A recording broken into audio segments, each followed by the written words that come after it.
Welcome everyone. I'm Nancy from the Waterloo Public Library, and I'm privileged to present today's lecture, Healing Tattoos, in partnership with Renison University College. Healing tattoos are tattoos that people plan or get in order to disrupt, reclaim, celebrate, or challenge an aspect of themselves or something social. The talk tonight is about the Healing Tattoos project and the sharing of stories and tattoos that have helped people grow and heal. Our panelists tonight are Dr. Susan Cadell from the School of Social Work at Renison University College, whose research concerns death, dying, and bereavement, particularly outcomes of caregiving and grief. We have Amanda Lougheed, master's social work student at Renison University College, who is doing her practicum with Dr. Cadell, and Charles Gillen, a third-year student majoring in peace and conflicts at the University of Waterloo. Just before we get started, I'm just going to point out that we have a Q&A that's just at the bottom of the screen. If you have any questions at any time, you can ask via that Q&A. We're going to be keeping an eye on that, and they'll be answering questions as we go along. With that, I am going to hand it off to Court Egan from Renison University College. Thank you, Nancy, and welcome everyone to the One Sky Overall Community Speaker Series brought to you by Renison University College and the Waterloo Public Library. Before we get things started, I'll just mention that Renison University College is affiliated with the University of Waterloo. It was established in 1959. Students of Renison earn University of Waterloo degrees. Our original founders established as the college's motto the Latin phrase sed quorum solum, one sky over all. This phrase has evolved over the years to encompass all that we do. Renison believes deeply in contributing to a world in which social justice, diversity, and equity are not aspirations but realities, and our programs reflect this view. We believe that barriers exist where ignorance and misunderstanding prevails. We aim to collapse those barriers through programs that improve our understanding of diverse language and cultures, social and economic environments, and questions related to gender, spirituality, and a shared sense of belonging. Renison offers undergraduate degree programs in social development studies, honors arts, and honors arts in business.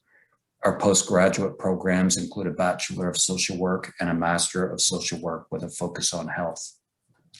Renison offers classes for undergraduate students who choose to minor in Applied Language Studies, East Asian Studies, or Studies in Islamic and Arab cultures.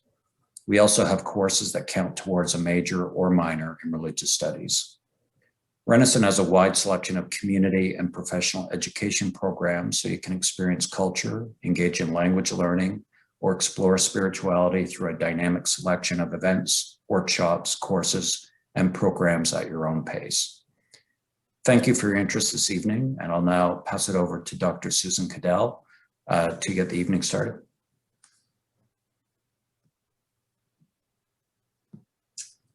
Thanks, Court, and thank you, Nancy, as well.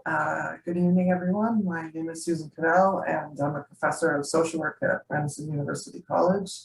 And I am super excited to present tonight a little bit about our project that is just beginning, but I am most excited that Amanda Lougheed and Charles Gillen have joined me because I think what they have to say is super important and more important than the background on the project, but I'll still give you the background on the project.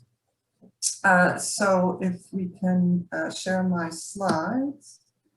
I wanted also to acknowledge that here in Kitchener-Waterloo and Waterloo region, that we're on the territories, the traditional territories of the Arawandran, Anishinaabe, and Haudenosaunee peoples, and I am grateful for their stewardship of these lands and acknowledge that we are all on various territories in the various places that we come from, including Amanda, who is in an entirely different part of the country. So I'm going to talk to you tonight about healing tattoos, as you've heard, and each one of us will introduce ourselves as we go along.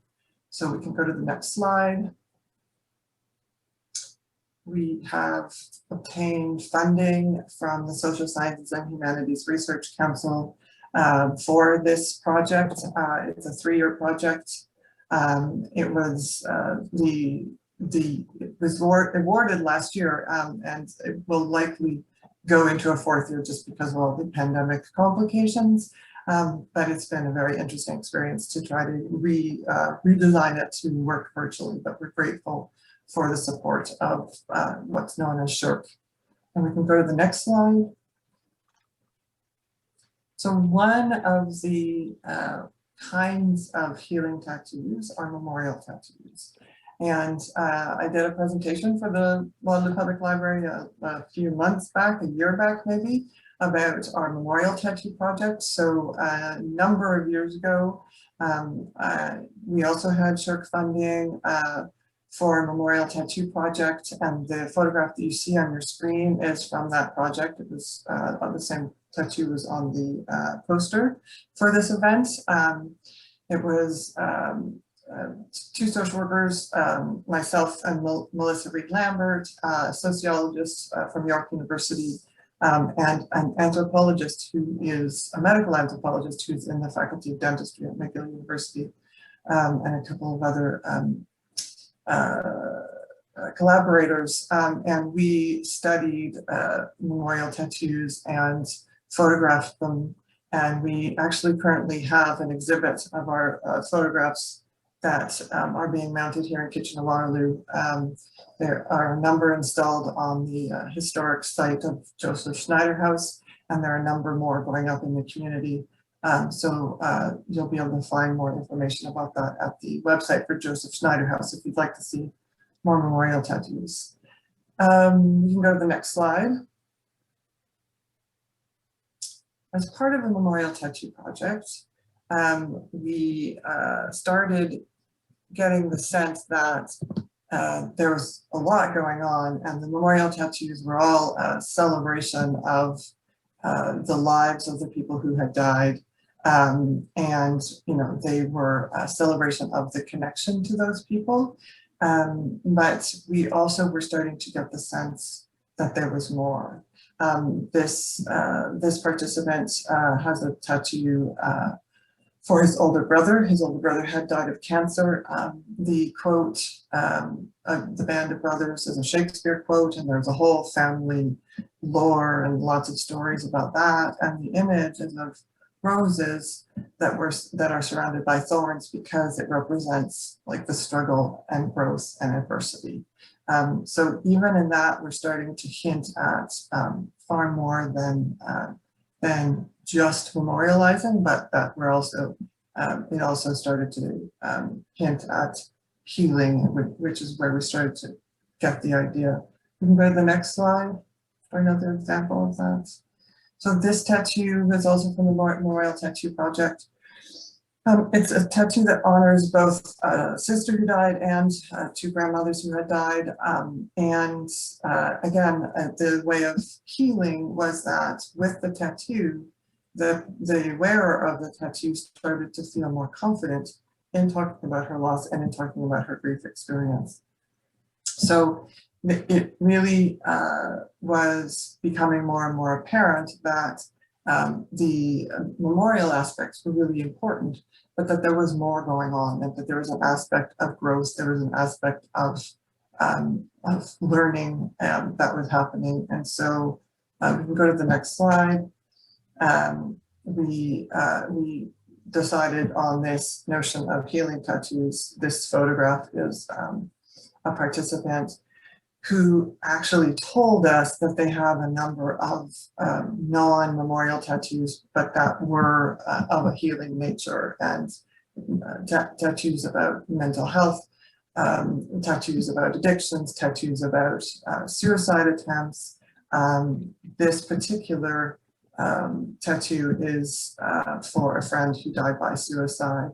And it was in this this interview that the kind of crystallization of this idea of healing tattoos that the project came out of.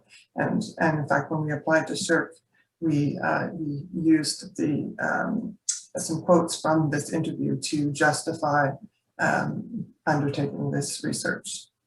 So we can go to the next slide. So you heard the definition earlier. We define healing tattoos as those that people obtain in order to disrupt. So sometimes we're disrupting notions in the memorial tattoos. There were a lot of people disrupting notions of grief, that you needed to be private about your grief, that grief wasn't just an individual experience, that you need to not talk about suicide, for instance, and various kinds of stigmatized deaths. So disrupting kind of those notions. Claiming and reclaiming, we were thinking about cultural practices. I know that there are a number of traditional First Nations and Inuit traditions that were erased with colonialism, and people have started to claim and reclaim those. And sometimes people are reclaiming using tattoos to reclaim parts of their body that when they've had a part of their body removed or have a scar.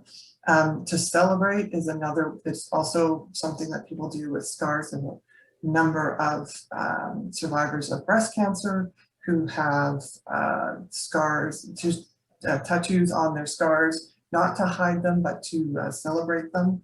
And the other part of the definition is to challenge an aspect of itself or a social phenomenon.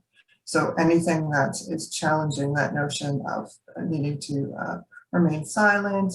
When we were meeting for the first time after we got the funding last year, it was just after the murder of George Floyd, and we had a lot of discussions about the phenomenon of the movement of Black Lives Matter and the kinds of images that might come out of that.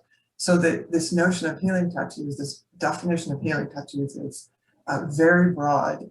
So it can include memorial tattoos, but it's a big, big umbrella that allows people to talk to us about the various ways that they grow and learn and heal from the tattoos. And I also want to add that we also are wanting to include those who are planning tattoos, because there are a number of folks who, for various reasons, like pandemics or treatments for cancer or treatments for other kinds of medical treatments, they are not able to obtain tattoos, or they maybe can't afford them, but they are planning them. So we're also wanting to include folks who are planning tattoos and then talk to them about those, even if they aren't able to get them yet.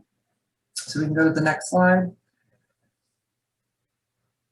We assembled a great research team, and we cover the country. There are 2 folks in Alberta, a number of us in Ontario and Quebec, and we have put together, and we also span sociology, lots of social work, history, communications, so that we have a great, fabulous research team, and we have amazing student research assistants who are working with us and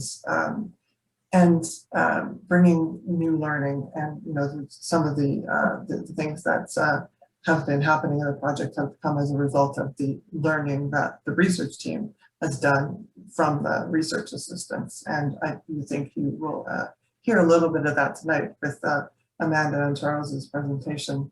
So we can go to the next slide. The project is new. We are in the midst of creating a website to seek participants, and we will be seeking participants who can take part in 1, 2, or all 3 of the ways to participate. So the first way is to upload onto our website a photo and the story of the tattoo, a photo of the tattoo and a story, and the story could be either recorded or written. So that's one way of participating. Another way of participating is giving us your name, and we'll contact you and arrange an online interview. And the third possible way is to give us your name, and we'll contact you and we'll work with you. A small group of us will work with you to build a digital story. So digital story is a 3 to 5 minute multimedia film story, and you'll see an example of that tonight. And we have been, the students that are working with us have been busy, building their own stories and learning about the technology. And so that's been a really wonderful, part of the project, even before we are able to recruit people. And finally, the next slide is the sort of what do I want to get out? What do I hope comes out of this project? And the number one thing is a better understanding. I think it's really important that we understand how tattoos influence healing and growth. I would like more healthcare professionals and other kinds of professionals have them ask about tattoos. Not just see tattoos, not just acknowledge tattoos, but ask for the stories behind them, because the stories are amazing and don't necessarily, the images don't necessarily tell the full story. And so I think it's really important that those of us who work with others, that we are asking for the stories. And I really hope that we all hope that the research contributes to disrupting stigma and the kinds of systems that hold people back. And I think, again, we'll hear more of that in our presentations tonight. So with that, I would welcome any kinds of questions if we want to just pause and see if anyone wants to ask anything, if there's any clarifications that anyone wants to have, if you want to pop it into the Q&A window, I'd be happy to answer them. And if not, there'll be another opportunity at the end. So it's not a missed opportunity, but I just want to make sure that there isn't anything that I said that might need clarification or anything. Okay, seeing none, I am going to ask Amanda to take over from here.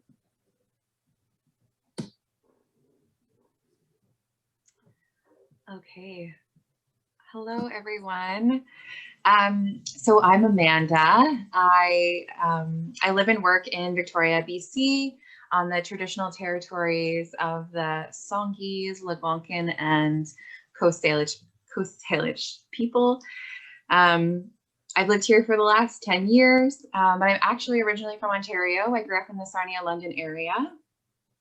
I am a Master's of Social Work student, and I'm doing my practicum with Susan Cadell as a research student.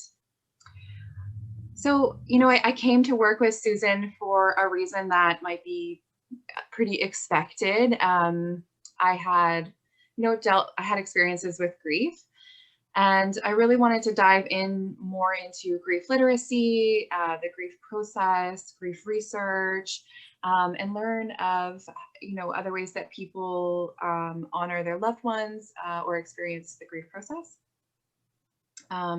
So in coming to work on the memorial tattoos and now the Healing Tattoos project, we were tasked with creating digital stories so that we can learn the process and learn the programming, the video programming. So we could do it on any topic that we wanted to. I chose to dive right into doing it on my healing tattoo. I wanted to highlight, my healing tattoo journey, but also highlight the people that it was for, which was really important. So I want to share my video with you. I want to preface it with, and I feel if this is necessary to say, is that, I'm not sharing this this video to have people feel bad for me. It's really about being seen and being heard and being honored in my healing journey. And I look forward to talking more about that when you see my video. So I can bring the video up if you don't mind.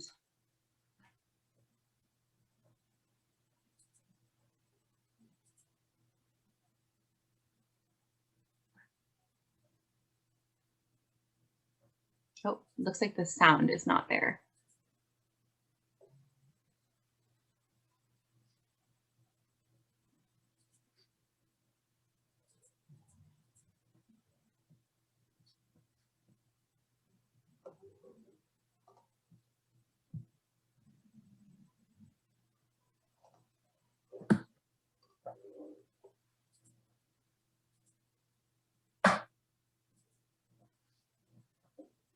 To represent the day they entered the world. It was important for me to represent their life, as their life had a great impact on my own. That being said, their death still has importance to me. Their birth dates are listed from top to bottom in the order that they died in. Most people don't ask me about my tattoo, but the odd person will. The amount of disclosure about it depends on the person asking. I work in the helping profession, and so clients have asked about it, and I will simply say it represents 3 people that I have loved and lost, but really it's much more than that. The first date shown is my mother's, April 19th, 1966. I had a strange relationship with my mom. She left us when we were children for a man she was having an affair with. She told me and my siblings that she was going for a walk one day when I was 7 and didn't return. We had seen each other off and on over the years. A couple weeks before her death, I went looking for her. I found out a month later and 2 weeks after the fact that she had died from an obituary in the paper. Her death impacted me. Looking back now, it felt like a defining moment in my life, the start of many more losses to come, and I felt hurt in different ways. Mom's death was about grieving what could never be. I always held on hope that we would have a strong mother-daughter relationship in the future. That is, after we got past all the hurt she'd caused. Now it could never happen. Cullen was a shock. He was my stepbrother. I got a call one day when I was at work. My stepbrother Peter called me to tell me that he had died. He was Cullen's best friend. They were close in age, and they were incredibly bonded through brotherhood and all the trauma they had suffered together in their childhoods. Cullen, Peter, and my brother John met in school. They became very close friends, and soon they introduced our parents. We became a blended family, and I was the second youngest and only girl of 6 brothers. They liked to have a good time, and as they got older, that good time turned into addictions issues. Cullen was such a sweet soul. I still miss his smile and his laugh a lot. 4 months after my stepbrother Cullen passed, I got the call about my brother Jonathan. I got asked if I was sitting down. I was used to these calls by now, so I sat down right away. I learned my brother was a victim of assault, rushed to the hospital in an ambulance, having sustained a significant head injury. While in the waiting room, he decided it was too long to wait and left the hospital. Almost 2 days later, he was found dead in his room. Autopsy reports from the original pathologist indicated that the cause of death was blunt force trauma to his head and neck. A trial for manslaughter went on for a little over 2 years for my brother. I flew back from BC to Ontario for the preliminary hearing. In the end, the defense lawyers paid for 2 additional pathologists to review the original autopsy report, and they argued my brother's death was caused by overdose, simply because he had a lethal amount of an average person in his system, even though we know that the average drug users have a much higher tolerance. The paper ran a hurtful and thoughtless article. I was angry. I got this tattoo a year after my brother Jonathan's death to signify their impact on me. The placement had to be somewhere behind me, as I felt that they are no longer in front of me to see me, but behind every step of the way. As part of my healing journey, I also needed them to be behind me. I needed to move through the grief of their loss, not to another side where the grief doesn't impact me, but to a place where I can reflect on how that loss has shaped me and will always be a part of me. I will never be grateful for their deaths, but I can respect and reflect on the parts of me that it has changed. Their deaths had led me to a passion of working with people who live with addictions and mental health disorders, and their memory lives on through me and on me.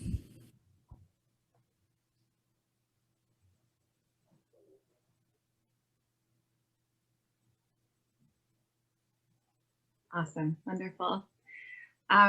Thank you guys so much for watching my video and for seeing me and my family and honoring them by being here and seeing that, you know, going through the grief of those losses was incredibly impactful for me. And as I mentioned in the video, getting my tattoo was this visual representation of that impact on me and on their lives. I was forever changed. There's no going back after those losses. And so, you know, some people get tattoos that are not visible or they're just for them. This tattoo wasn't just for me. It is for my family. It was for them. Their memory and their impact continue to be seen. By sharing this video today, they are seen. And there is healing in visibility. And sharing the story, my story, can feel very vulnerable, but I'm not ashamed of my story. I'm not ashamed of my family having addictions issues. It's more about, you know, for not sharing it, it's more about the uncomfortable reactions that you get from other people about, you know, surrounding death and dying. And I think that, you know, that makes me feel that as a society that we need to be creating more spaces for these conversations of grief, but also of healing. You know, sharing this videos with others, again, has kept their memory alive, and it helped me reflect on their impact on me, how, you know, how their death has impacted me, how addictions impacts individuals, but then also trickles out to other people. And I think it's important for, you know, for people to see this and see that people with addictions have people that love them at home. And, you know, sharing this video makes me feel seen. And like I said before, there's healing and visibility. And I hope that we can assist others in this same way that it's assisted me in our research. So thank you so much for watching my video today. And if you have any questions, feel free to ask them. Thanks.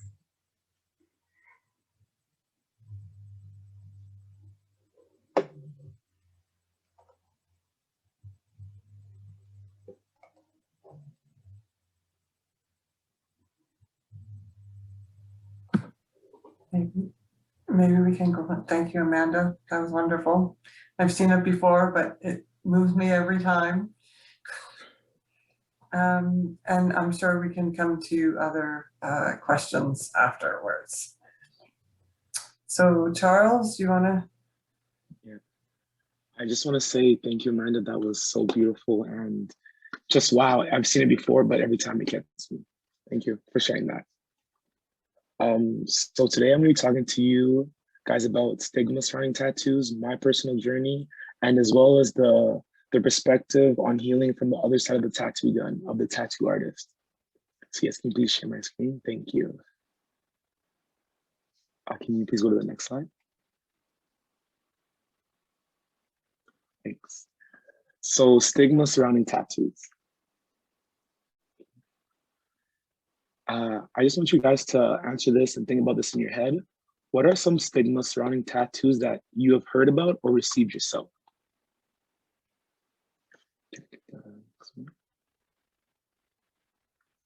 So one is unprofessional.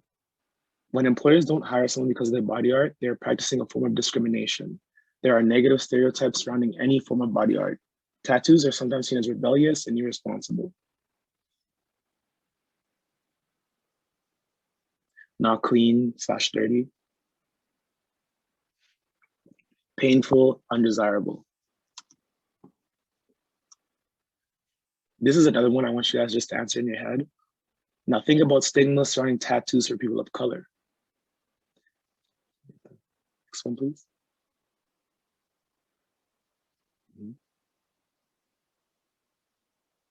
Okay, the next one, please.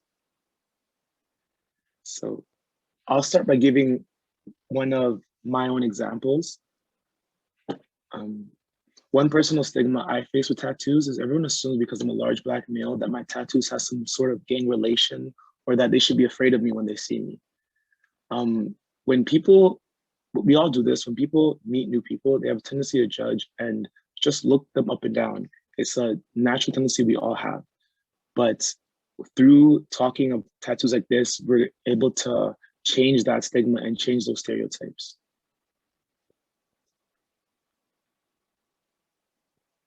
So how can we combat stigma surrounding tattoos? Conversation, talk about it, ask about tattoos. You know, don't be afraid to roll up your sleeves and show your tattoos. Normalizing the idea of tattoos. When I was growing up, I did hear a lot of people talk about tattoos, oh, tattoos in like a negative light, or tattoos, you know, like it was, you had to be different to get tattoos. And it just didn't make sense to me. I grew up loving tattoos, and I just for me, it seems natural, but we have to normalize the idea of tattoos. Doing our part and presenting these resources to everyone.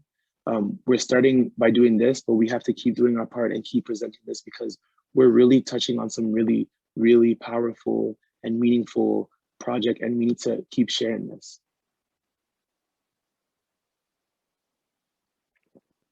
Don't be afraid to talk to your friends and new people you meet about the stories behind your healing tattoos. It's so important to share and to continue to connect with people. This is how our society as a whole will continue to grow if we continue to talk and be empathetic and, you know, just connect with people. So I'm going to talk to you guys about my journey. I won't get into all the details, there's just a lot going on, but I'm going to just highlight the importance of the tattoos and the correlation. This is the tattoo I just got about a week and a half ago. So this is, it says, to whom much is given, much will be required.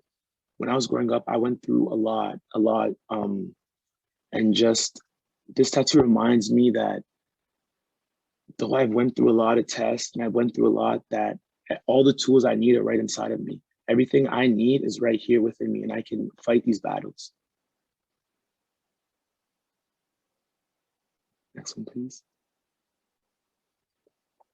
I got this New York tattoo because when I was young, I moved around a lot. I didn't meet my mom until I was 18. I didn't meet my parents. I didn't meet my dad, sorry. And for me, I always felt lost because I never really had a home. And like, I was always moving, going couch surfing, friends to friends' house, and I just never had a home. And this reminds me about my past. It reminds me that wherever I go and wherever I make it, it will be my home. So I bring the New York with me. I bring it everywhere because it's my past, and you know, it reminds me about the struggle and about, you know, about belonging, about, you know, it reminds me that I won't be lost and I can find my home and I can make anywhere my home. Next one, please. This tattoo, number 20. As you can see back here, I have a number 23 jersey on my wall. When I was growing up in high school, one of my outlets was playing football, as well as my cousin and my closest friend since childbirth. He was number 20 and I was number 23. he attempted suicide. And for me, that was one of the hardest things because I was his best friend and I didn't even know he was going through things like that. I know that me and him, we went through a lot of struggles, but I never even took in that he was like hurting that bad. And I wish that like I could have changed stuff and I could have talked to him. But through that, I was able to find my way of coping with that through tattoos and healing. I got the music notes just added last week because one thing that me and him were always able to find our light and always able to find our escape was listening to music. Now I make music myself, I'm a musician myself, and it all kind of just led up to each other. And, you know, and just those thoughts, just thinking about the times that we would just be able to just turn the music all the way up and just drown out everything else in the world.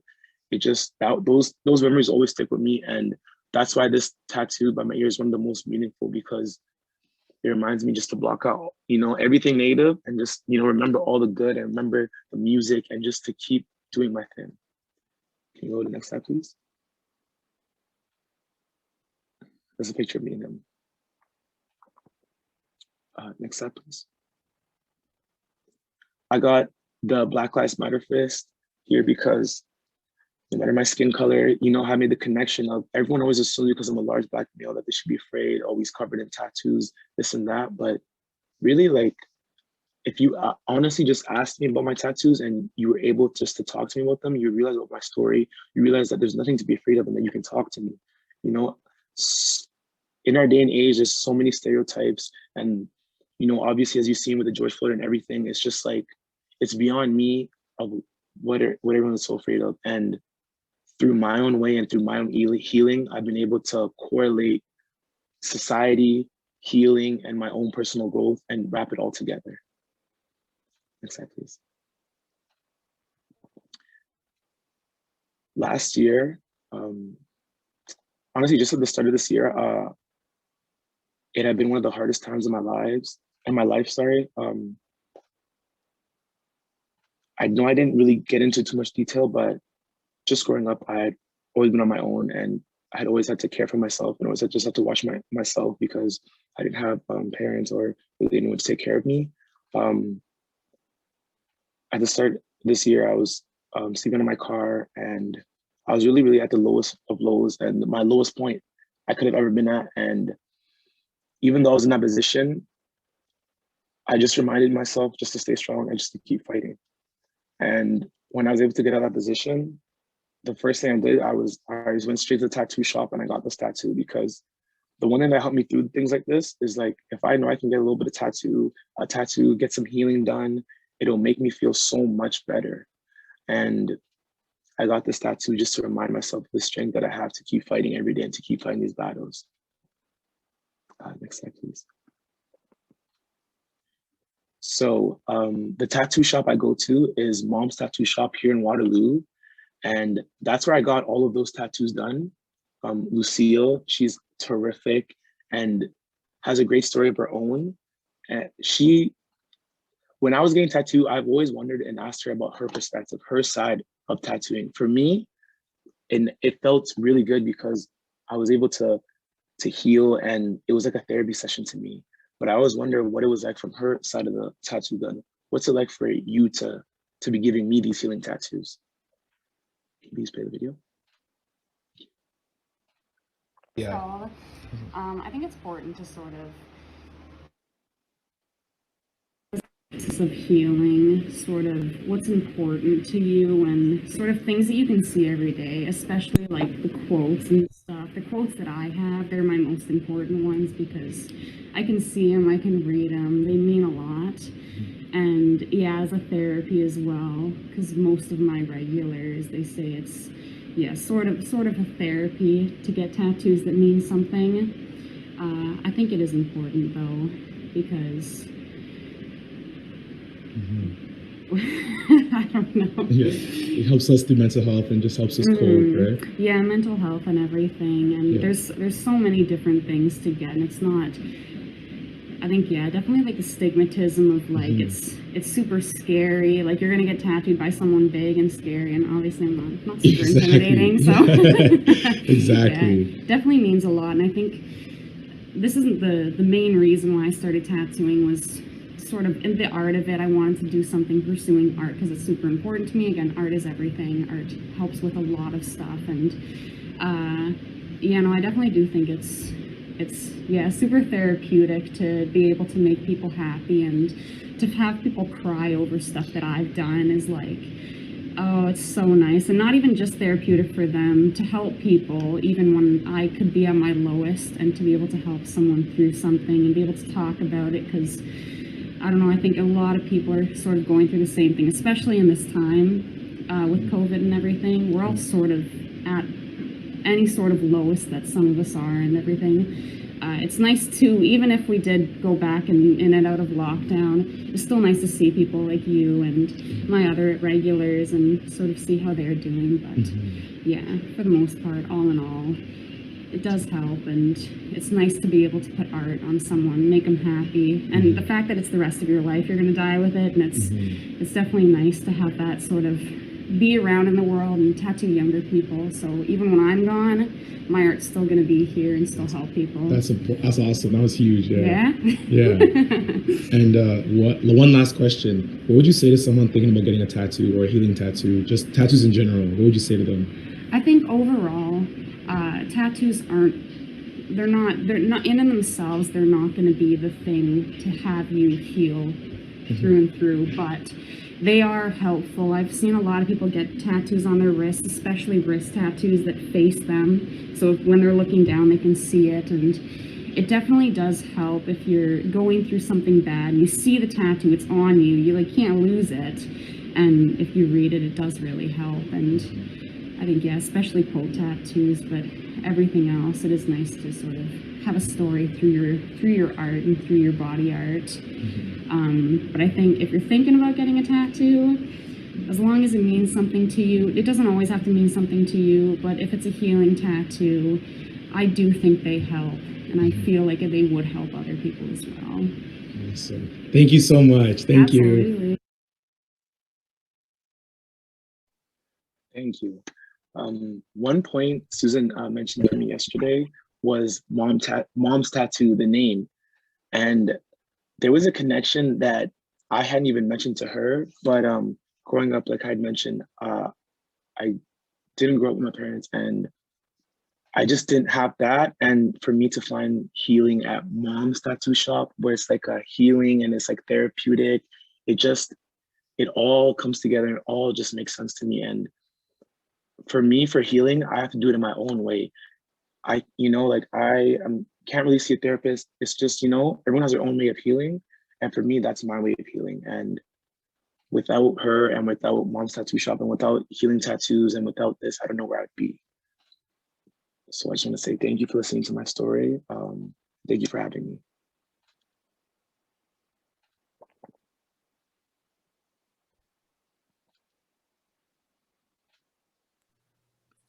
Thank you, Charles. So there's a couple of comments thanking you both for sharing your stories. I don't know if you're looking at the questions, but so we thought the three of us would talk to one another and ask one another questions for a little bit, and we would really like for you and the audience to join in. So jump in anytime. We are keeping an eye on the questions and the comments, yeah, I really appreciate it. I really appreciate both of you, Amanda and Charles, sharing your stories. It's as you know, as you've said, it's kind of vulnerable. It's putting yourself out there. And it's so important. And I think, I love, Charles, that you answered the question already about mom's tattoo. because I was really struck by that. It's a great tattoo shop name. But, I know, trust me. yeah. But I wondered if both of you, what do you want people to take away? What do you want people to understand from your stories. Charles, do you want to go first? Sure. For me, it's just I know a lot of my friends are young Black males just like myself, or just young males, or just young people in general, and they're going through a lot as well. And I think the thing is, like, it may not be as easy, like, to actually get up and go to a therapist as we might say it is, or to go talk to someone. Because, like, for me, I had a lot of trouble talking to people about things like this, just because I never really grew up talking to people about things like this. So for me, I found healing in my own way. And, like, I just want people to be open to the idea of getting healing tattoos and to heal yourself like this, because you're doing it on your own time. You're doing it on your own accordance. You're making the art. You're able to experience it yourself. And just that feeling of going into the shop and getting a tattoo, it just, like, cleanses my soul, just makes me feel good. And, like, I want other people to be able to experience that too, because it helped me through so much and made me who I am today. And, like, I'm just so grateful for that. And I like what she said about too, that it's not necessarily the whole experience. And I think that you're saying that too, because it's also in talking about it. It's also in engaging. And you know, I think that was one of the things that we were really, really struck by in our memorial tattoo project. And I suspect we'll find with the healing tattoo project that it's not just getting a tattoo for yourself. It's getting a tattoo to engage in conversation, to talk to people. That's why we kept using the word disruption when we're thinking about that, when we're thinking about the definition, because it's not staying silent, and it's calling attention to experiences that we don't necessarily always call attention to. And it all seems like it can help open the conversation. So that's I don't know if Charles, you've had that experience of feeling like it helps to have the tattoo to kind of get to the hard conversations. But yeah, no, it definitely does. It definitely does. So. To piggyback kind of off of what you guys are saying, I think that, you know, my whole talk was about visibility, and that's a part of it, right? It's not just about people seeing a tattoo, it's having those conversations, and each conversation making it, you know, and this is just my experience, making it easier to talk about those people and the experience, you know, specifically in my case of addiction, and the impacts of addiction on families and on individuals. And so I think, you know, that would be a huge takeaway from my story, is just visibility, but also in, you know, I think I've said this, in sharing my digital story, there's that next level of visibility that I'm getting from others that is healing in its own way, because I'm getting, you know, not many people that know me even know that story. And to, you know me for like 10 years and have no idea that I've lost those people. But it's such a huge part of who I am and who I am today. And, you know, my work in mental health and addictions, and why I'm a social worker, and, you know, all of these reasons. So, you know, I think that's an important piece, and also just, you know, holding space for others to talk about grief and dying. And I think that's so important that we continue to have these conversations. Because, you know, it can be uncomfortable, but it doesn't have to be, you know. So I think that those are the big takeaways for me. Awesome. And so there's a question in the chat. So someone has said, as a caregiver, they want to hear more about healing tattoos as part of the grieving process. And I think you totally nailed it. And so I think I've recently seen something that I really like about grief, that grief needs to be witnessed. And that's exactly what you just said, Amanda, is that you as part of your process, a part of your grieving process, a part of your healing process, that you need those experiences witnessed. You need those losses and the gains. Yes. And I think that's, you know, it's not just the negative aspects, but it's the positive aspects. It's the everything. It's the whole experience. And that too often, especially when we think about grief, but any kind of difficult experience, we think only of the negative, and or we think only of the positive. But you found your life's purpose, or you play football, Charles, or what, we want to concentrate on one or the other, and that's not the way it works. It's both negative. Everything in life is both negative and positive, and so that's really important. And we need all of those experiences, the negative and the positive, witnessed. And so it's amazing how tattoos can do that.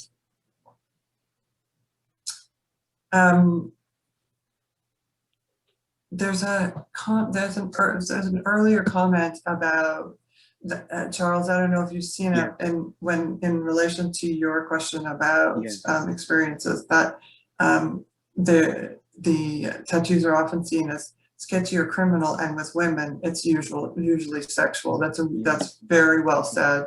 I think that's really, it's a huge concern, and it's another reason why we undertake this project, is to bust some of those myths, right? And I think that healing tattoos can be really healing. I don't know, Amanda, if you have anything you want to add about that. Can I just add something really, really fast to that? Yeah, please. Sorry, I don't want to cut you off, Amanda. But no, go ahead. You nailed a really, really good point. I did want to answer that question just because, so with the work we're doing, like, the thing is, she had, so let me just read the question again, sorry. But, the sketchy, or sorry, I got it. The sketchy or criminal, or women, with women it's usually sexual. So with that one, I just wanted to mention, with things like this, if we keep normalizing the idea of talking about tattoos and normalizing the idea of getting tattoos as healing, it'll spark more conversation, so that let's say if a man or a woman see another man or woman with a tattoo, they won't naturally assume it's sexual, because there'll be a conversation. They'll ask about the tattoo. So therefore, you'll be able to talk about your tattoo and explain about it. So if we continue to normalize talking about tattoos and normalize getting tattoos in relation to healing, it'll start to decrease that stereotype and the way people look at tattoos. Sorry. Yeah. Thank you. Yeah. Amanda, do you want to add anything? No, I think Charles nailed it on the head. I was going to ask this other question to you, Susan. I know the answer, but someone asked, did you come across any participant who regretted their tattoos, especially first-timers who may be experiencing the stigma that Charles discussed?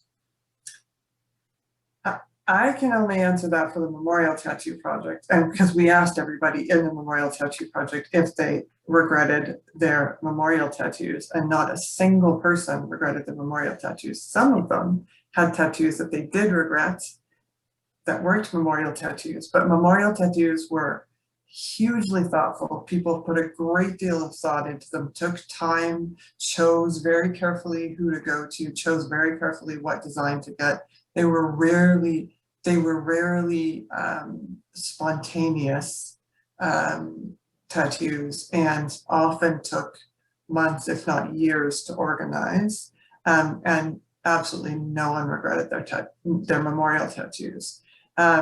So I don't know what's going to happen with healing. And I don't know if either one of you have stories about regretting tattoos, but I think that the tattoo artist said it, that when it is a healing tattoo, it needs to be significant, and when it is truly a healing experience, it is then significant to you. And I don't think that people will regret that. But either of you want to add anything? I think I would just add that, specifically to the stigma piece, that, there were people in the Memorial Tattoos Project that got it in places that weren't visible to others. And that, either due to professions or due to just having it be just for them for now.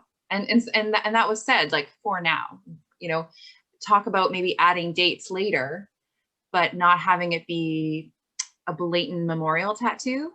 because maybe they weren't ready to talk about it. But I think that's cool because it shows that the process is not just about getting the tattoo, and that it can kind of grow and you know, go into something. You know, there was other people that got their tattoo touched up, like they were taking care of, you know, the person.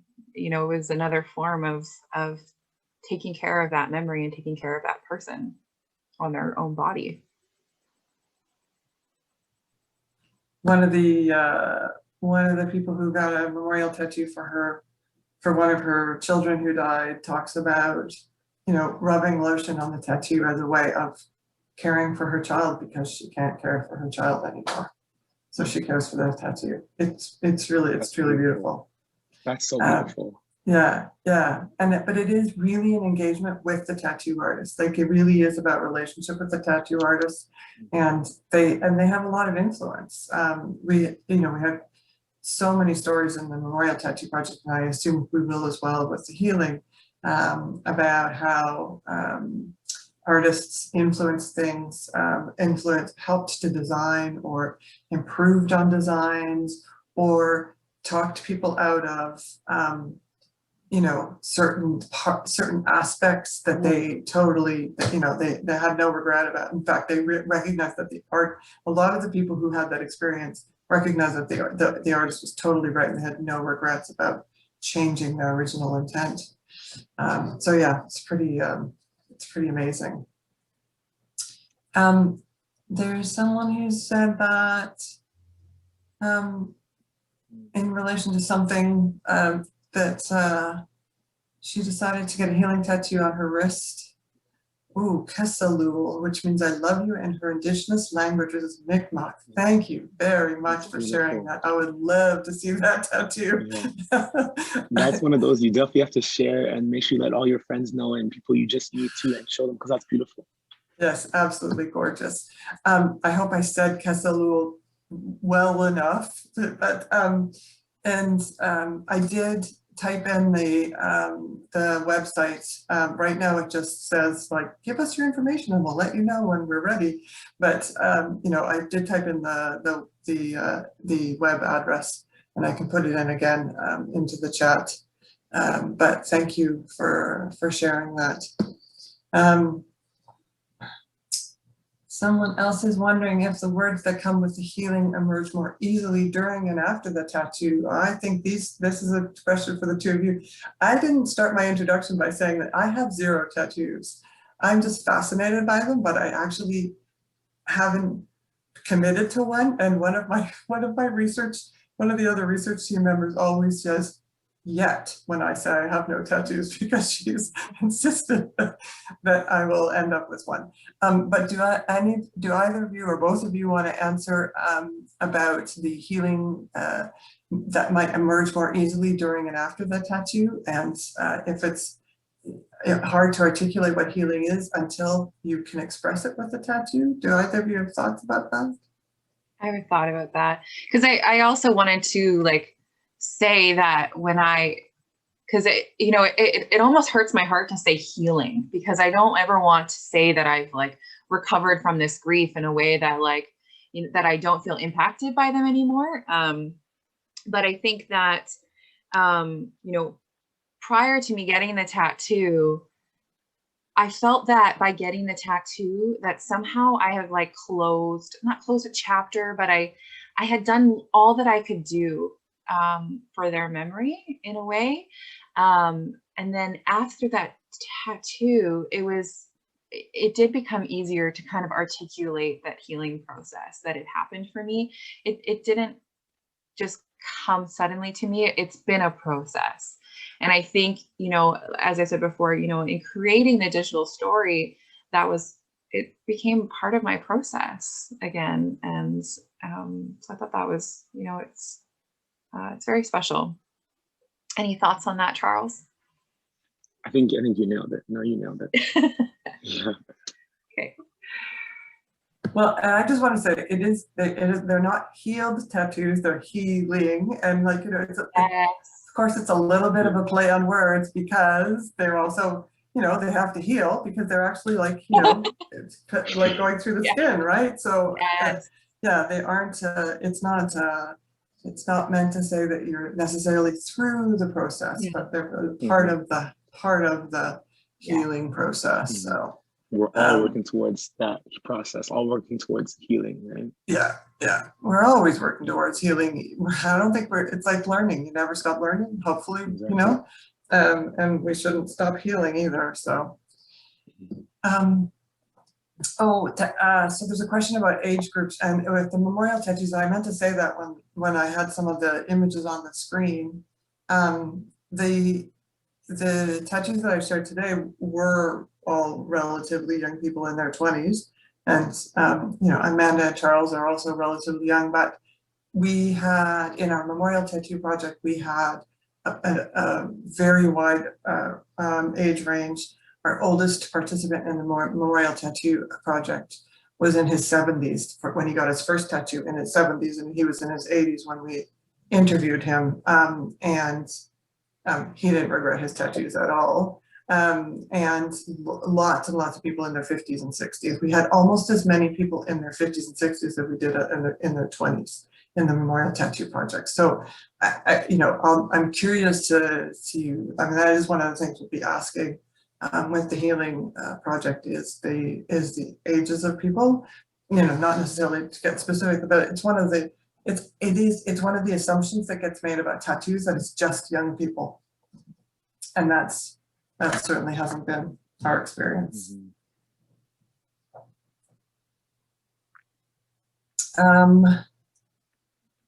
Yeah, there's a comment about overcoming the tramp stamp. I think that was in relation to the regret discussion, I assume. Yeah, it is a bit of a stereotype, I must say. But yeah, stigma. Yeah. And another thank you to you both. Some people find it uncomfortable to ask why someone got a certain tattoo. For those who might be unsure how to approach asking, what would you recommend? How do you recommend that people ask you about your tattoos? Do you want to start, Amanda? I don't know if I have. Okay. An answer. I feel like as long as you're just respectful and just come off like you just want to know about my tattoos, absolutely. Like if you just, hey, what's that tattoo represent? And I can just tell you and get into it. Like as long as like you just want to learn about me, or you know, just like we want to connect, or you know, we want to know more about each other. Just hey, what's that? Or you know, I feel like I would have no problem at all talking about my tattoos. So definitely just sending you just hey, what's that? Or hey, when did you get this? How did you get that? Or and from my end, if I didn't want to share all the details, I don't have to share all the details. So it's really in my power to give and pull what I tell you, right? Yeah, that was something that people told us in the Memorial Tattoo Project, is that depending on who asked and depending on the relationship and also their own energy level, that sometimes they would just say, oh, it's honoring a member of my family, and sometimes they would give more information, you know, and yeah, they, you know, different people had different approaches to it. One thing I heard from a number of people is don't touch without asking. And I think, I mean, well, in a pandemic, I mean, we're probably not doing it anyway, but there's something about tattoos that for some people makes them think that they can just, you know, like reach over and touch arms and touch, you know, and we don't do that. That's one thing to avoid, is just grabbing people's arms. I mean, we had a number of people who talked about feeling like their space was violated by, you know, people sort of interacting with tattoos that way, forgetting that they're dealing with a human being and just interacting with the tattoos. Like that's not cool. Yeah. Did you want to add anything, Amanda?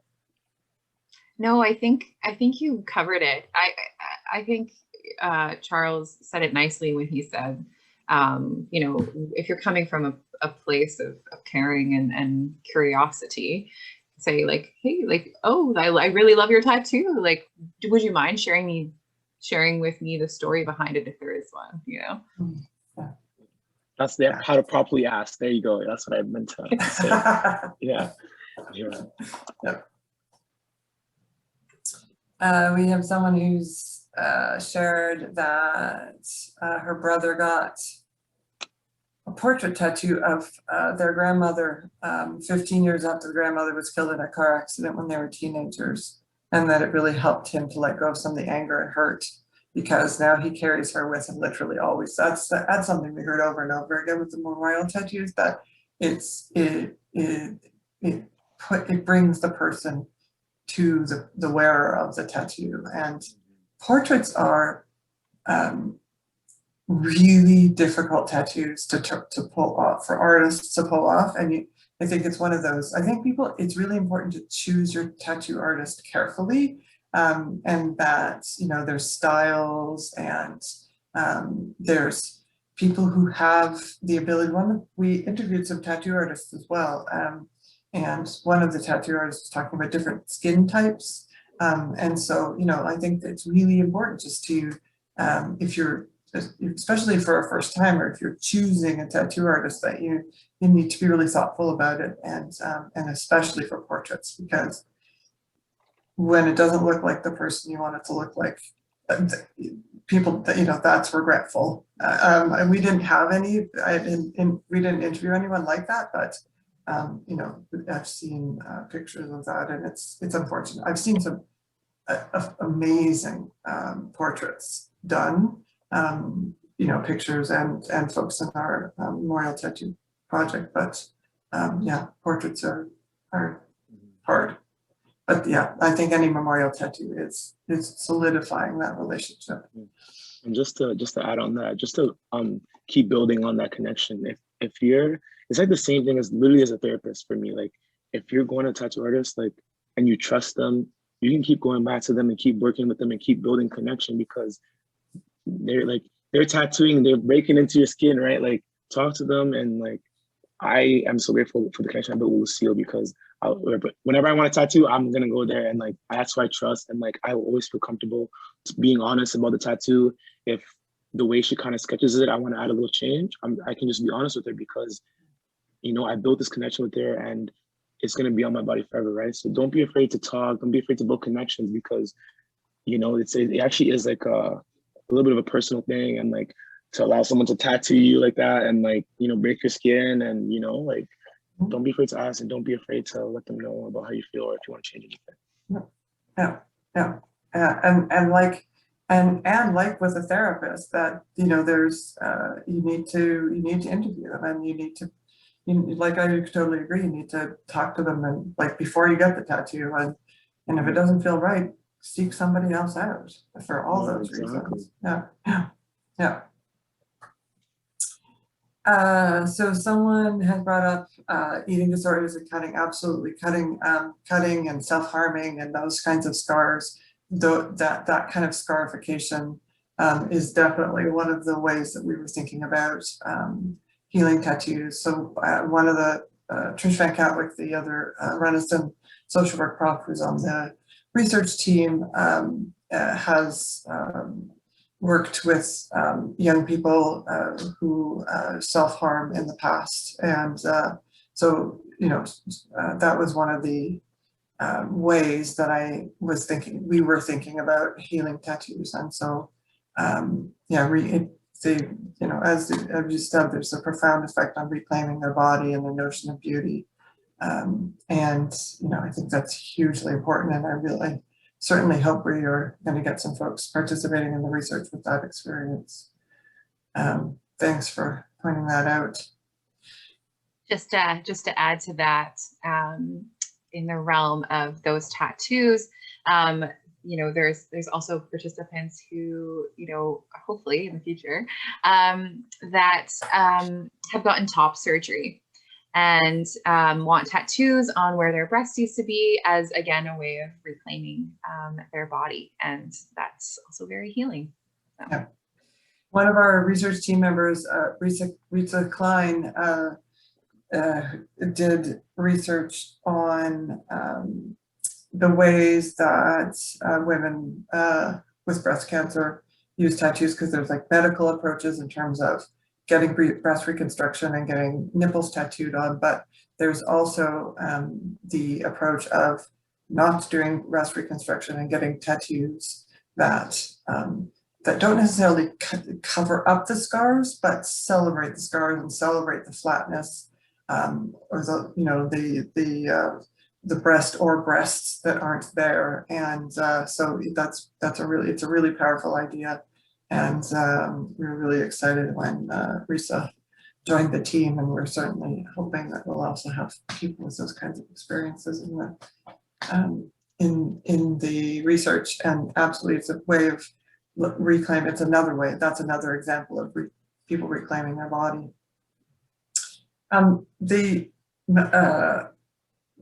Where the memento mori tattoos, where the ashes of loved ones who are the people of the ashes of the people who have died are put into the ink and put into the skin. There's another myth that that's an illegal practice, and it is not illegal. It is, there's nothing unsafe about it. It's absolutely safe. I'm told that the ashes need to be mixed with some black ink. But yeah, we had a number of people in the Memorial Tattoo Project who had ashes mixed in with their memorial tattoos, and I'm hoping we'll get more in the new study for, you know, other reasons. And do we think that the advertising behind the memorial healing tattoos in various locations would lead to more people getting these tattoos? I'm wondering if more people learned about these tattoos as a form of legacy, they might be more inclined to receive one and feel less hesitant about it. So we're gonna start a trend. It's a great idea. So essentially, it's a suggestion to start a trend. I do think, you know, I think all of this work is going to contribute to lessening the stigma, and that, you know, it will just, it will not just, but it will make it easier for people to decide to get one. It will make it easier for people to, you know, explain to others who might have hesitations, like parents, like, you know, for young people. But yeah, I do. I think that yeah, it's an important part, and having these conversations is an important part of you know, breaking down some of the barriers. Do either of you want to add anything to that? I'm just thinking about you know, within some of the memorial tattoo data, how a lot of people who I thought would be like, yes, I would definitely recommend tattoos to others, were actually like, no, it's really personal. And so I found that really interesting, because for me, I'm like, yes, I would recommend it to anyone. But I totally understand where they were coming from, in that it is a personal choice. And it's like Charles said previously, like that, you know, that was how he processed some of his things. And I think, you know, we all need to honor our own process. Exactly. We all have to heal in our own way and figure out ourselves, right? Like, we just have to keep healing and learning and growing. Yep, absolutely. Absolutely. I wish we could have Juliana jump on and say that word for us. It's I'm assuming it's more Mi'kmaq language, but it's translated as thank you, and you're welcome. It's wonderful to see that. We have a comment that healing is a journey, not a destination. 100%. Yeah, I think that that goes back to your comments. And gratitude for the seminar. She's very moved. You are so welcome. A question about similar timelines between when the loss happened and when getting the tattoo occurred. We had huge variation in the Memorial Tattoo Project about that. We had some folks who got their tattoos almost, you know, very soon after. we had a few people who actually planned their tattoos with the person who was dying, and then got them soon after, and others who got them, you know, years after, and sometimes people got them on anniversary. So we had a family who, you know, on the 5-year anniversary of the, you know, son, brother, nephew, cousin dying, the whole family went and got the same tattoo. You know, those kinds of things. So it really, it was, there was a huge variation in the timing, and just to sort of come back to the regret question, the only things that sometimes people said they regretted was not having more tattoos. That was the only regret that anybody ever had in the Memorial Tattoo Project. So yeah, there wasn't really a connection between the timing in terms of people often timed it to coincide with anniversaries or birthdays or special days with the person, but not timing in terms of length of time after the person died.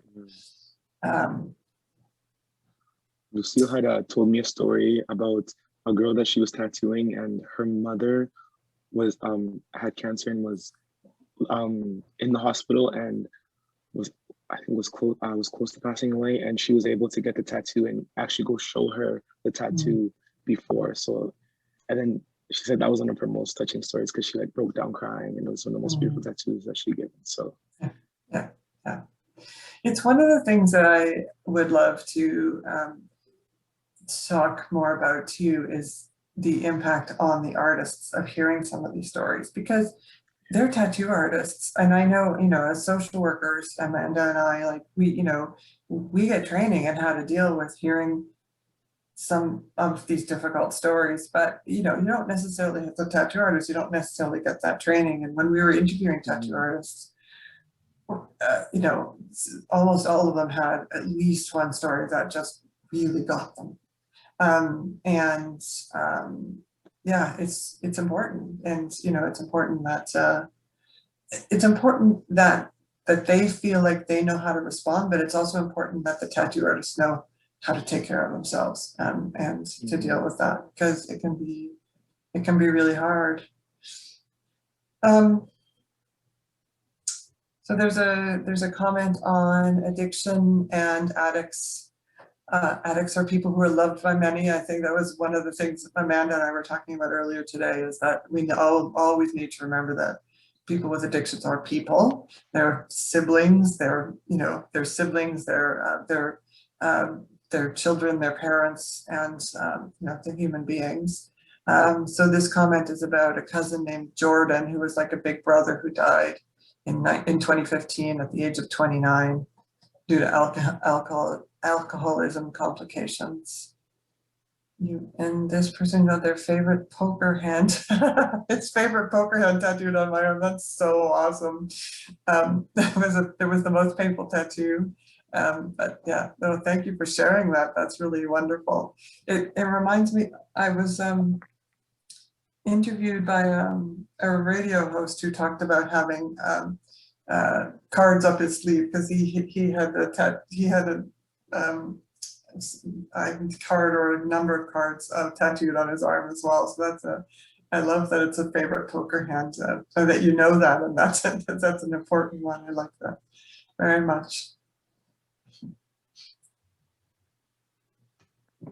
can I answer the next one? Yep. Sure. So Nancy said, another one my older brother got that utilizes a scar from a surgery, I guess, and is also a bit cheeky. It was a tough recovery, and I think it helped to move past the trauma. I wanted to get a tattoo to commemorate a year after my own surgery, but for medical reasons I can't, which is disappointing because I've seen the way they can celebrate scars. I wanted to answer this one because this kind of relates back to what I was saying about healing in your own way and finding your own way to heal. I found tattoos was my own way to heal, but I know that there's other ways that you can heal, and other ways that you can celebrate your life and celebrate these kinds of things. So I think it's just a matter of just keep trying to find your own way of healing and to keep trying to grow. That's why I just wanted to answer that question, because you can find your own way, and I trust and believe in you. Yeah, I totally agree. And I think, you know, and drawing some of those too, is really, and planning them is really important. And looking some of the I love some of the scar tattoos that like make the scar look like a zipper, or, you know, like there's some really creative ones. So you can do lots of planning even if you can't get one. Exactly. But thank you for sharing that. I don't know if we can let does Juliana saying you can come on and say thank you in your language, but I'm not sure that I can't make that happen. I'm not sure if Nancy can, but I would love that. Yeah, I think I can. Oh, cool. You guys hear me? Yep. Yeah, okay, so thank you in plural, like it would be the three of you guys as Walalio. And if I was talking to one person, it would be Walalan. And my tattoo is Gesalu. So that means I love you. Yeah. So thank you guys for letting me share. Thank you. Yeah, thank you for sharing.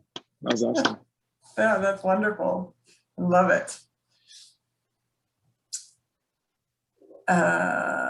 So I want to read the one from Ziba, who says that she's a social worker herself, and she's used tattoos as a way to start and guide conversations with clients. Yay, so glad to hear that.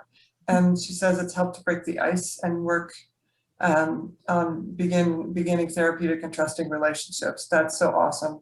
And I also know that Ziba runs the Instagram page called Tattoos of Toronto, that if you like tattoos, totally jump on and follow Tattoos of Toronto, because she posts once a week, and they are beautiful, healing stories, many of which are memorial, many of which are healing, and the images and stories behind them are absolutely beautiful, and helping to create the conversation and continue the conversation. So I really appreciate you being here, Ziba.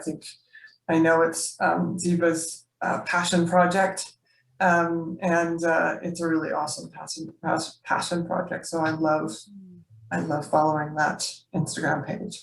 Me too. It's awesome.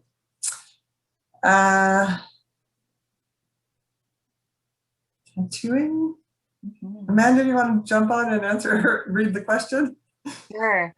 It says tattooing can help overcome the feeling of being a medical object, which at times really denies the lived body and the subjectivity, as much as the trauma of whatever medical situation has occurred. The artist can treat you like a person in ways sometimes doctors cannot. Yes, I agree. So well said. So well said. Thank you for sharing that. I think that's a really, really good point. And I think, I mean, the other thing that I think that touches on is that, in the medical system, you get treated like like a tumor or a condition, and tattooing can bring all of that back, and it's a holistic experience, especially when when you put so much thought into it, and it's really it's really important to understand that tattooing can be one way, obviously not the only way, but it's another way of being a whole person and being treated as a whole person.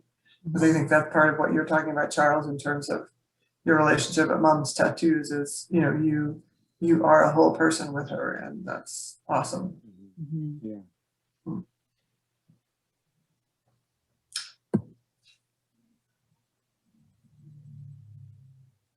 Any final comments that either one of you want to make? I was just thinking about kind of that tattooing is kind of like a ceremony in ways that we have all these these ways of honoring the people that we've lost, or obviously healing in different ways, yeah, I feel like it's another ceremony for us to take up and hopefully normalize and kind of have in more mainstream. It's a good point, and it actually reminds me of something I wanted to say that I didn't make sure to say, is that one of the things with the project is that while we're talking to individuals, we really, and we're talking to individuals about, difficult experience and healing experiences. We all of us on the project, research team, students, and everyone understand that, there are lots of forces at play, and so we're not just focusing on individual trauma, and we're not just focusing on individual recovery or healing processes, but we're also documenting processes that will help disrupt the systems and the assumptions and the notions that that caused the harm in the first place. So we really we're all very committed to a social justice, community-based outcome of these individual experiences. So it's not just focused on the individual, and it's not just focused on just Amanda's experience and Charles' experience, but the bigger picture. And so I just wanted to make that comment.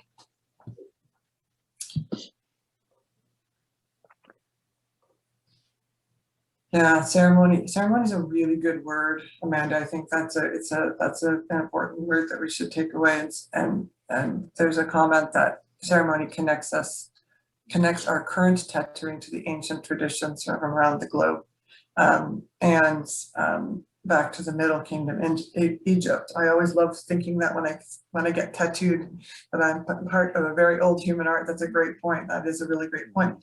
And at the same time, on the other side of that coin is we also are really aware that sometimes there's like co-opting of traditions going on in tattooing, and so we also really want to be we want to be careful with that when we're sort of communicating our results, and make sure that we're not contributing to those kinds of co-opting of images. But it's a very ancient practice that has been practiced for a very long time. So yeah, ceremony is a good word.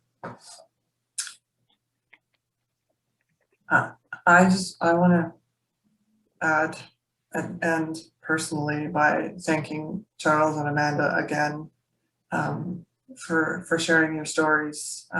I really appreciate it, and for me, it was and is what the project is all about. And I'm so excited to continue on with the project and to keep on doing it.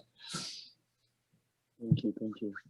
Do you want to make any final comments, Charles? I just want to thank everyone for joining in and listening. It just really means a lot that you guys are here listening and aiding us and aiding our research. Thank you. Mm-hmm. And thank you, Suzanne and Amanda, for sharing and continuing to doing such an amazing job.